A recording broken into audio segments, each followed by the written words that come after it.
ఇప్పుడు అబ్జెక్ట్ చేస్తున్నారు అంటే అది రూపాలు వేరంతే. ఇప్పుడు మీరు నేను ఒక రాయిలో చూస్తే మీరు ఒక సిలువలో చూస్తారు. సిలువలో దేవుని మేము ఎన్నడూ చూడమండి.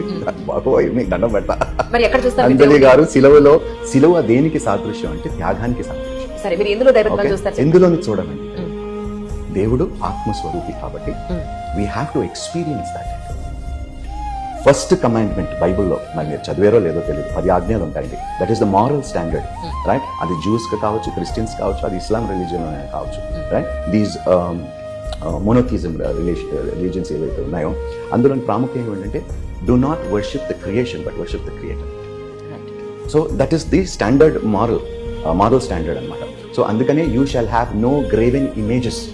ఎలాంటి శిల్పాలు కూడా, ఎలాంటి విగ్రహాలు కూడా ఉండకూడదు. ఎందుకంటే దేవుణ్ణి చూసినది ఎవరు లేరు కాబట్టి. సో ఆయనకి ఒక రూపం ఇచ్చేసి ఆయన్ని పెట్టేసి మనకి ఇష్టం వచ్చినట్టుగా చేయకూడదు అనేది బైబుల్ చెప్తుంది. సో దాన్ని మేము చాలా స్ట్రిక్ట్గా ఫాలో అవుతాం, రైట్? బికాజ్ నేను భగవంతుడిని చూడలేదు, మీరు భగవంతుని చూడలేదు.